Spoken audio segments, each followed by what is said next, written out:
और अभी सुनिए, सिपाही, दीपक, एक गाना बजाएंगे, उसमें तुमको ठुमका लगाना, ठीक है? बुरा मत मानो, होली है, आज नहीं ठुमका लगाओगे तो सस्पेंड कर दिए जाओगे। बुरा मत मानो, होली है। बाबा हरिहर नाथ, सोनापुर हरिहर नाथ, सोनापुर में होली है।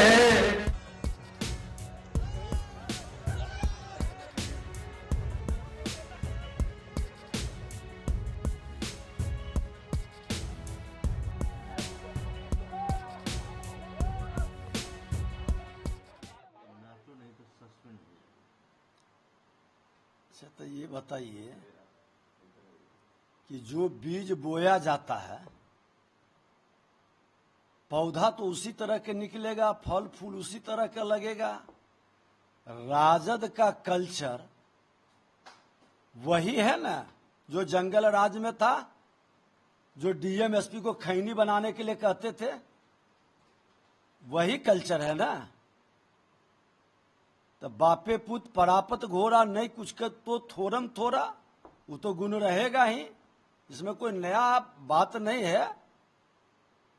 राजद का कल्चर ही है कानून का धज्जी उड़ाना, संवैधानिक पद पर बैठे व्यक्ति का मजाक उड़ाना और संविधान का बार बार अपमान करना, लोगों को हतोत्साहित डिमोरलाइज करना। जो लोग राजद में रहे हैं वो कितना भी चेहरा बदल ले, सोच और संस्कार वही रहेगा। बेटे हैं वो पुलिस कर्मी से ये कहते नजर आ रहे हैं कि ठुमका नहीं लगाओगे तो सस्पेंड कर दिए जाओगे। इस बयान को आप सर कैसे देख रहे हैं? देखिए, पहले तो बिहार के लोगों को होली की शुभकामना देते हैं। होली के शुभ अवसर पर अपने अंगरक्षक से ये कहना कि ठुमका लगाओ नहीं तो सस्पेंड कर देंगे, तो सस्पेंड करने की तो उनको कोई पावर नहीं है, कोई हक नहीं है। और ये जंगल राज नहीं है, ये नीतीश कुमार जी का राज है, सुशासन है। वहां पुलिस वाले से वो आपकी सुरक्षा में गए हैं या ठुमका लगाने गए हैं? किस तरह की भाषा बोली जा रही है, ये बहुत दुर्भाग्यपूर्ण है। राजद के लोग अपनी मानसिकता से बाहर नहीं आए हैं, इसी का नतीजा है कि इस तरह की भाषा तेज प्रताप बोल रहे हैं। सर, एनडीए में बिहार है, क्या इस बयान पे कोई एक्शन लेंगे आप लोग? नहीं, बयान पे क्या एक्शन लेना है, लेकिन यह है कि जनता ही संज्ञान लेने वाली है। कोई अपने बॉडीगार्ड से ठुमका लगाने को कहे, इससे दुर्भाग्यपूर्ण क्या बात हो सकती है? ठीक है सर, थैंक यू।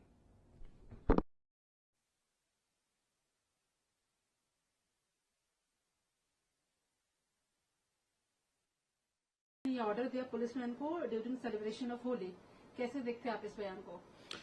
जैसे पिता वैसे पुत्र। पिता मुख्यमंत्री थे, परिवार की सत्ता थी, बिहार को जंगल राज बनाए रखा था, तो कानून को अपने इशारों पे नचवाते थे।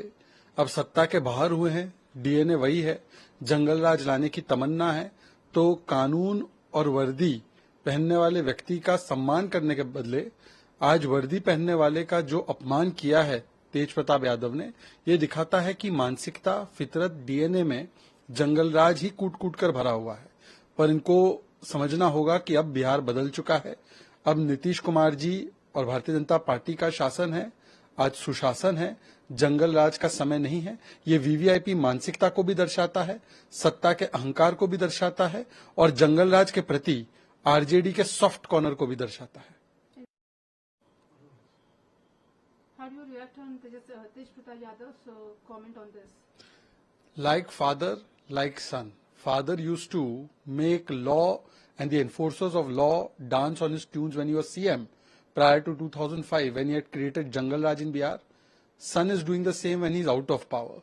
Imagine if by mistake these people come to power, what they will do. They have no respect for law and order, for constitution, for those in uniform. They only have love for Jungle Raj. They want to make Bihar Jungle Raj again. but they have to realize that Bihar has transformed under the leadership of Nitish ji and BJP, and therefore to go back to the days of Jungle Raj is not possible. It shows his VVIP, elitist, arrogant, dynastic mindset, and also it shows the scant respect he has for law and order and the love and affinity they have for Jungle Raj.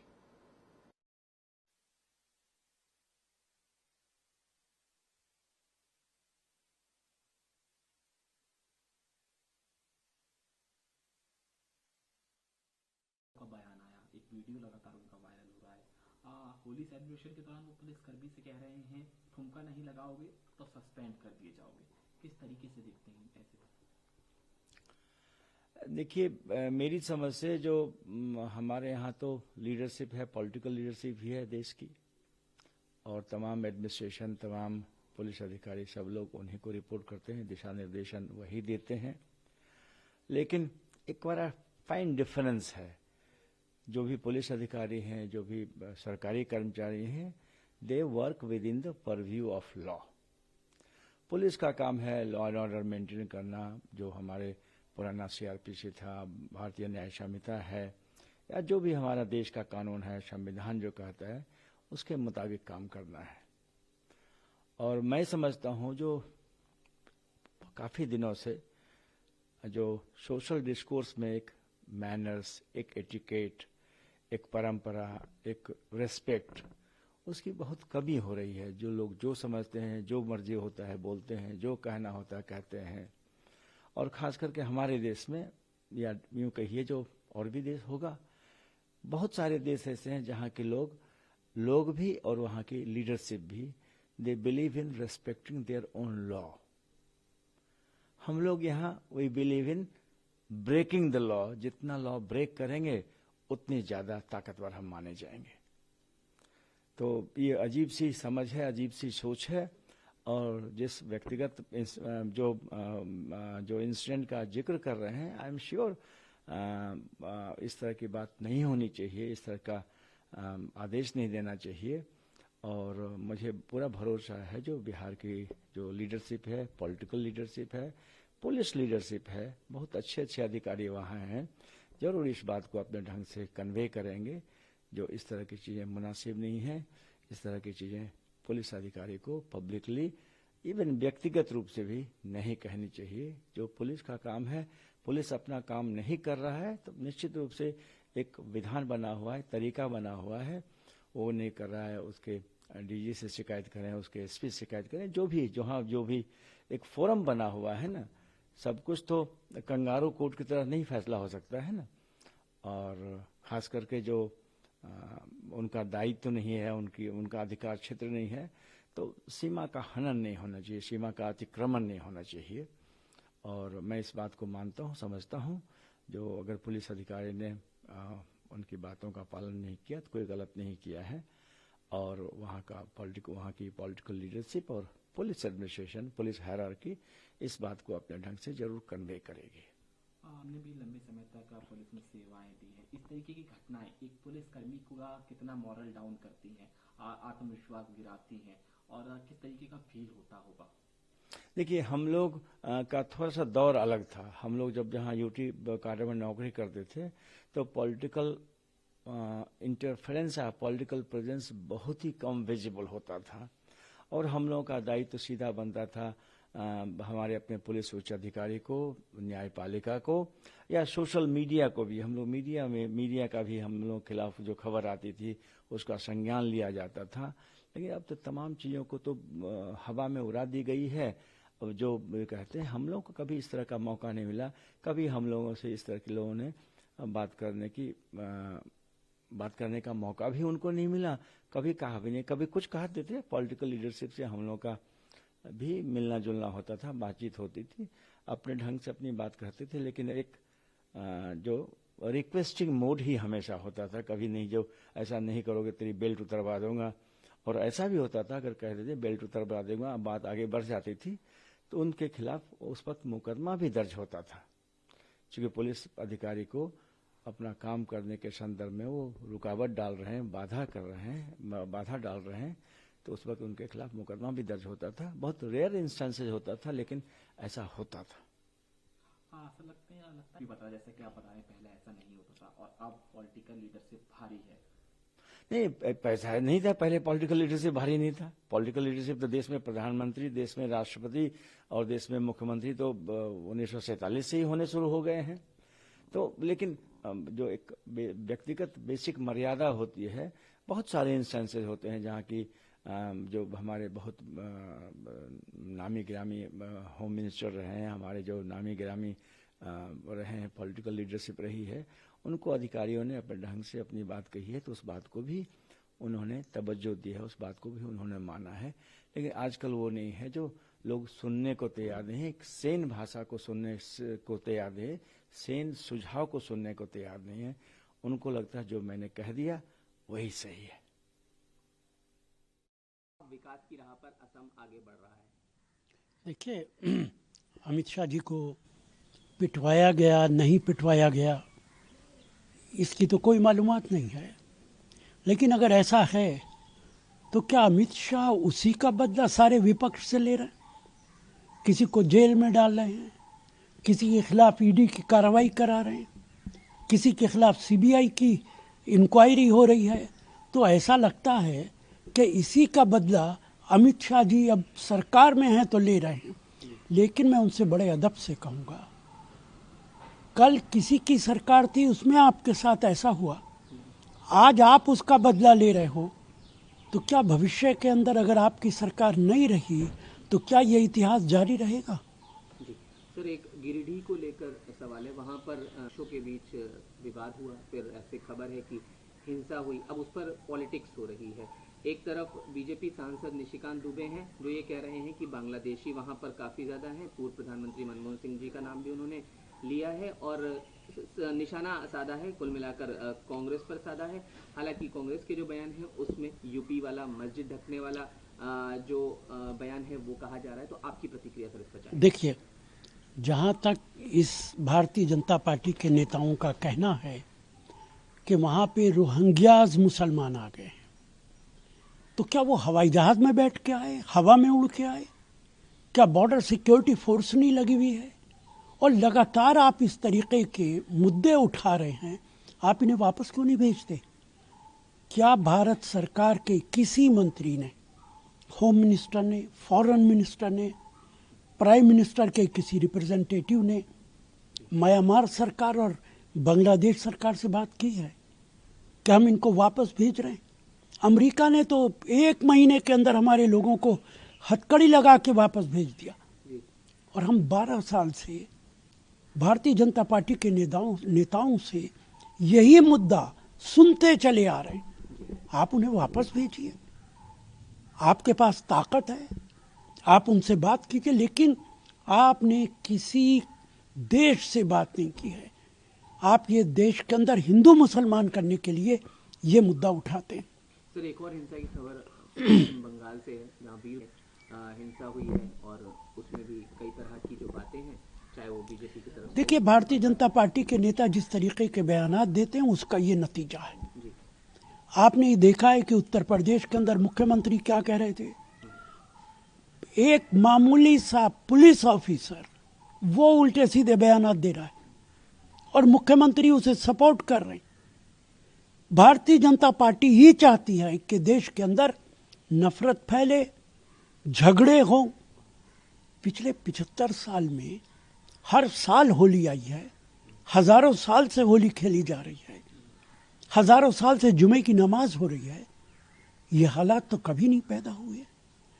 संभल के अंदर मस्जिदों को तिरपाल से ढकना पड़ा। मैं अदब से प्रधानमंत्री से पूछना चाहता हूं कि आपका ये नारा कि सबका साथ सबका विकास, क्या यही सबका साथ है? सबका विश्वास, यही विश्वास हासिल कर रहे हैं आप कि मस्जिदों पर तिरपाल ढक दिया जाए?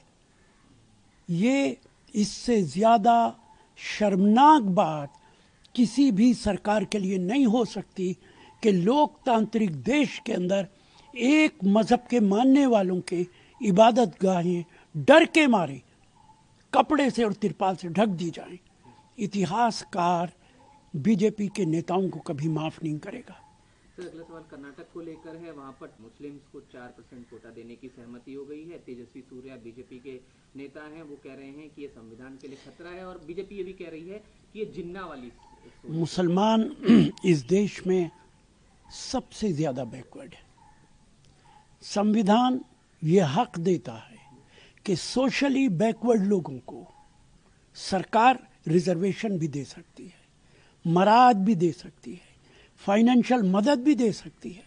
मुसलमान कम्युनिटी बहैसियत एक सोशली बैकवर्ड कम्युनिटी है, इसलिए कर्नाटका के अंदर अगर उनकी कोई मदद की जा रही है तो वो संविधान के मुताबिक है। सर एक सवाल, पंजाब को सर में एक मंदिर पर ग्रेनेड हमला हुआ है जिसका सीसीटीवी फुटेज भी सामने आया। बीजेपी सवाल आम आदमी पार्टी पर ये उठा रही है कि जो सुरक्षा है वो तो अरविंद केजरीवाल में लगी हुई है। मंदिर पर कोई हमला होता है, निंदनीय है, दुर्भाग्यपूर्ण है। अगर इसमें जिसका भी हाथ है उसके खिलाफ कार्रवाई होनी चाहिए, लेकिन भारतीय जनता पार्टी को अपने गिरेबान में झांकना चाहिए। अगर तुम मस्जिदों पर हमला करते हो तो ठीक करते हो, तुम में हक ही नहीं है इस बात का कि तुम इस सवाल को उठाओ। मंदिर पे हमला होगा तो उसका भी हम ही उठाएंगे। भारतीय जनता पार्टी को कोई हक नहीं है वो पहले अपने गिरेबान में झांके। अलीगढ़ में घटना हुई है जहां पर एक 25 वर्षीय युवक की गोली मारकर हत्या कर दी गई है। 4 ऐसा बताया जा रहा है अज्ञात हमलावर थे।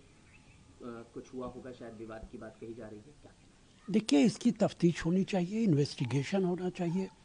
उत्तर प्रदेश के अंदर जंगल राज है। भारतीय जनता पार्टी और उनके मुख्यमंत्री भले ही ये दावा करते हो कि कानूनी व्यवस्था बहुत अच्छी है, लेकिन वहाँ पे कानूनी व्यवस्था बहुत खराब है। खुद मुख्यमंत्री ने अभी कहा था कि होली के वक्त जुमे के दिन जो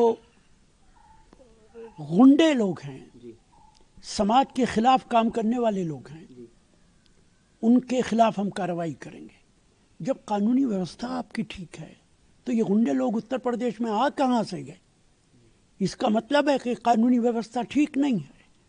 अलीगढ़ में भी जो कुछ हुआ वो दुर्भाग्यपूर्ण है, और जो गुनाहगार हैं उनका पता करके उनके खिलाफ सख्त कार्रवाई करनी चाहिए। और सर आखिरी सवाल सर, तेज प्रताप बिहार से कि ठुमका नहीं लगाओगे तो सस्पेंड कर दिए जाओगे, इस तरह की बात जो है वो तेज प्रताप यादव की तरफ से कही गई है, तो इस पर आपकी प्रतिक्रिया? मैं उनके इस बयान की निंदा करता हूँ। एक तो उनको इख्तियार नहीं है कि वो कैसे उसे सस्पेंड करेंगे, लेकिन किसी भी पुलिस वाले से इस तरीके की बात करना ये दुर्भाग्यपूर्ण है और उनके खिलाफ कानूनी कार्रवाई की जा सकती है। इस बीच तेज प्रताप यादव ने अपने साथ रहे पुलिस वाले को कहा कि ठुमका नहीं लगाओगे तो सस्पेंड कर दिए जाओगे। इस पर कंट्रोवर्सी पनप गया है कि कैसे एक पुलिस वाले को तेज इस पर क्या बोलेगा, इस पर क्या बोलेगा? वो अपने अंदाज में कह रहे हैं कि होली है, इसमें नाचो गाओ दोनों। मेरा क्या कोई उस पर कोई कमेंट किया क्या? नहीं, आपको लगता है कि होली में इन बातों का कोई मतलब है? जब आदमी ये कह रहा है कि होली मतलब बुरा ना मानो होली है, क्योंकि लालू जी इसी अंदाज में खेलते थे होली। देखिए, हर आदमी अपने अपने अंदाज से होली खेलता है, और होली एक ऐसा त्यौहार है कि लोग उसका आनंद लेते हैं, और सबका अपना अपना तरीका है, अपना अपना स्टाइल है। तो लालू जी का अपना अलग स्टाइल था, बाकी लोगों का अपना स्टाइल होता है। हर राजनीतिक नेताओं की अपनी अपनी अपना तरीके से करते हैं। कोई अपने परिवार के साथ करता है, कोई अपने कार्यकर्ताओं के साथ करता है। तो उस पर हमको लगता है कि उस पर कोई ज़्यादा कुछ कहने की आवश्यकता नहीं। दूसरा सर, जो निविदा में कॉन्ट्रैक्ट में 4% रिजर्वेशन कर्नाटक सरकार ने देने का फायदा वो दिख रहा है कांग्रेस पार्टी में। देखिए, एक तो रिलीजियस के आधार पर तो कोई रिजर्वेशन दिया नहीं जा सकता। जिन लोगों को रिजर्वेशन दिया गया है या दिया जाता है, जब तक वो ओबीसी में उनका इंक्लूजन नहीं होता है तब तक वो नहीं होता है। तो कर्नाटक की सरकार ने जाहिर है जो फैसला लिया होगा वो सब तरह से देखने के बाद ही कोई फैसला लिया होगा। वहाँ की उनकी सामाजिक आर्थिक जो स्थिति है उसको ध्यान में रखा होगा। आपका कहना है कि ओबीसी रिजर्वेशन के तहत जो मुस्लिम्स आते हैं कोटे के अंतर्गत, उनके लिए इस तरह के रिजर्वेशन का प्रावधान है।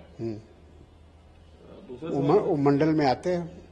दूसरा सवाल ये है कि इस तरह के फैसले जब भी लिए जाते हैं तो मुस्लिम लीग जिन्ना कह के कांग्रेस पार्टी को भाजपा टैग करने की कोशिश करती है कि मुस्लिम लीग जिन्ना जो है वो कांग्रेस के अंदर वैसी विचारधारा घुस गई है।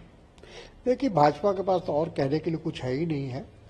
घूम फिर के वो सांप्रदायिकता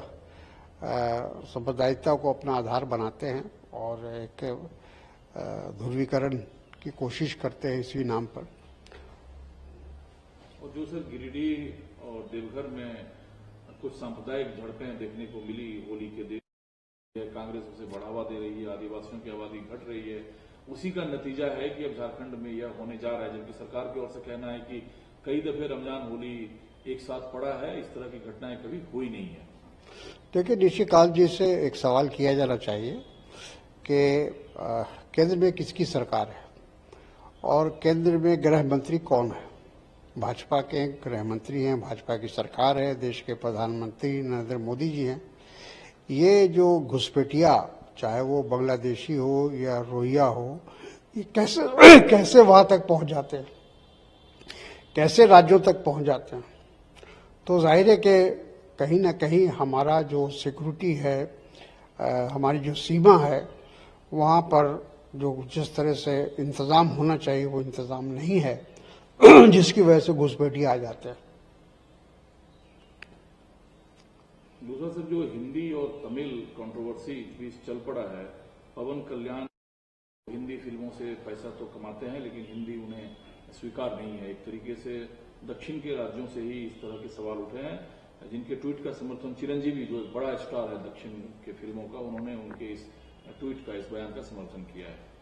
देखिए, ऐसा है कि ये जो भाषा का मामला है ये बहुत सेंसिटिव है, इसका लोगों की भावना से जुड़ा हुआ है और अगर किसी तरह से वहाँ 3 लैंग्वेज फार्मूला लागू करना है तमिलनाडु में या किसी भी स्टेट में, तो वहाँ के राज्य सरकार को विश्वास में लेना चाहिए, वहाँ के राजनेताओं को, वहाँ के राजनीतिक दलों को विश्वास में लेकर ही कोई कदम उठाना चाहिए।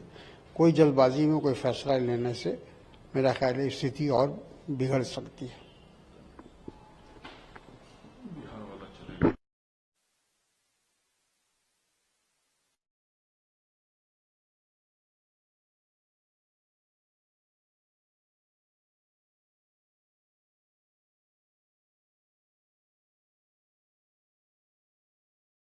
ठुमका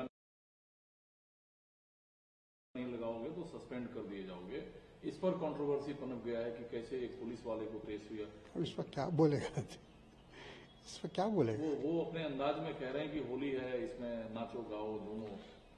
मेरा क्या कोई इस पर कोई कमेंट किया क्या? नहीं, आपको लगता है कि होली में इन बातों का कोई मतलब है जब आदमी ये कह रहा है कि होली मतलब बुरा ना मानो होली है, क्योंकि लालू जी इसी अंदाज में खेलते थे होली। देखिए, हर आदमी अपने अपने अंदाज से होली खेलता है और होली एक ऐसा त्यौहार है कि लोग उसका आनंद लेते हैं और सबका अपना अपना तरीका है, अपना अपना स्टाइल है। तो लालू जी का अपना अलग स्टाइल था, बाकी लोगों का अपना स्टाइल होता है, हर राजनीतिक नेताओं की अपनी अपनी अपना तरीके से करते हैं। कोई अपने परिवार के साथ करता है, कोई अपने कार्यकर्ताओं के साथ करता है। तो उस पर हमको लगता है कि उस पर कोई ज़्यादा कुछ कहने की आवश्यकता नहीं। दूसरा सर, जो निविदा में कॉन्ट्रैक्ट में 4% रिजर्वेशन कर्नाटक सरकार ने देने का फायदा वो दिख रहा है कांग्रेस पार्टी में। देखिए, एक तो रिलीजियस के आधार पर तो कोई रिजर्वेशन दिया नहीं जा सकता। जिन लोगों को रिजर्वेशन दिया गया है या दिया जाता है, जब तक वो ओबीसी में उनका इंक्लूजन नहीं होता है तब तक वो नहीं होता है। तो कर्नाटक की सरकार ने जाहिर है जो फैसला लिया होगा वो सब तरह से देखने के बाद ही कोई फैसला लिया होगा। वहाँ की उनकी सामाजिक आर्थिक जो स्थिति है उसको ध्यान में रखा होगा। आपका कहना है कि ओबीसी रिजर्वेशन के तहत जो मुस्लिम्स आते हैं कोटे के अंतर्गत, उनके लिए इस तरह के रिजर्वेशन का प्रावधान है। वो मंडल में आते हैं। दूसरा सवाल ये है कि इस तरह के फैसले जब भी लिए जाते हैं तो मुस्लिम लीग जिन्ना कह के कांग्रेस पार्टी को भाजपा टैग करने की कोशिश करती है कि मुस्लिम लीग जिन्ना जो है वो कांग्रेस के अंदर वैसी विचारधारा घुस गई है। देखिए, भाजपा के पास तो और कहने के लिए कुछ है ही नहीं है। घूम फिर के वो सांप्रदायिकता को अपना आधार बनाते हैं और एक ध्रुवीकरण की कोशिश करते हैं इसी नाम पर। और जो सर गिरिडीह और देवघर में कुछ सांप्रदायिक झड़पें देखने को मिली होली के दिन, कांग्रेस उसे बढ़ावा दे रही है, आदिवासियों की आबादी घट रही है, उसी का नतीजा है कि अब झारखंड में यह होने जा रहा है। जबकि सरकार की ओर से कहना है कि कई दफे रमजान होली एक साथ पड़ा है, इस तरह की घटनाएं कभी हुई नहीं है। देखिए, निशिकांत जी से एक सवाल किया जाना चाहिए कि केंद्र में किसकी सरकार है और केंद्र में गृह मंत्री कौन है। भाजपा के गृह मंत्री हैं, भाजपा की सरकार है, देश के प्रधानमंत्री नरेंद्र मोदी जी हैं। ये जो घुसपैठिया, चाहे वो बांग्लादेशी हो या रोहिंग्या हो, ये कैसे वहां तक पहुंच जाते हैं, कैसे राज्यों तक पहुंच जाते हैं। तो जाहिर है कि कहीं ना कहीं हमारा जो सिक्योरिटी है, हमारी जो सीमा है, वहां पर जो जिस तरह से इंतजाम होना चाहिए वो इंतजाम नहीं है, जिसकी वजह से घुसपैठिया आ जाते हैं।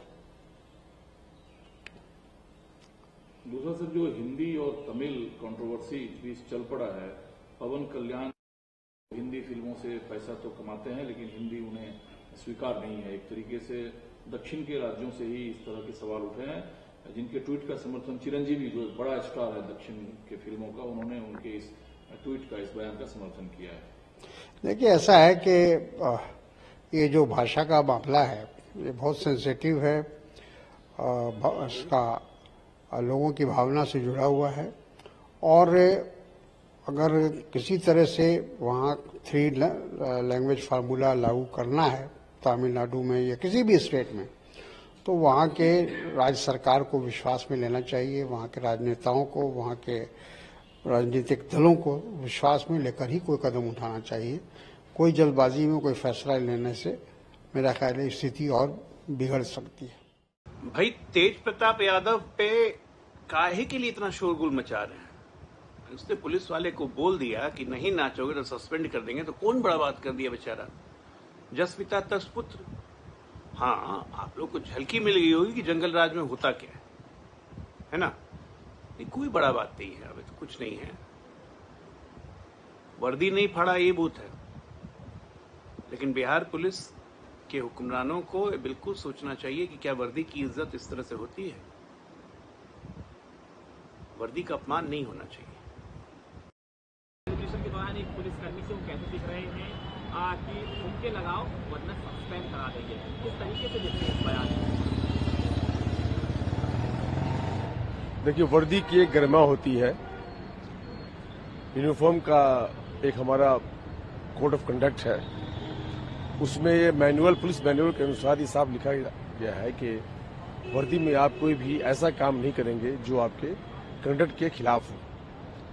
अब तेज प्रताप यादव जो है, आप उनको बहुरूपिया समझ लीजिए, कई भेषों में आते हैं वो, अपने ही सिक्योरिटी वाले के बारे में ऐसा बोलना, ये पुलिस की तौहीन की है उन्होंने। ये पुलिस के ऊपर बहुत बड़ा एक छोटे कांस्टेबल लेवल के आदमी को आप साथ धमका के बोल रहे हैं, ये बहुत ही नागवार बात है, अगेंस्ट द एथिक्स है, अगेंस्ट द लॉ है।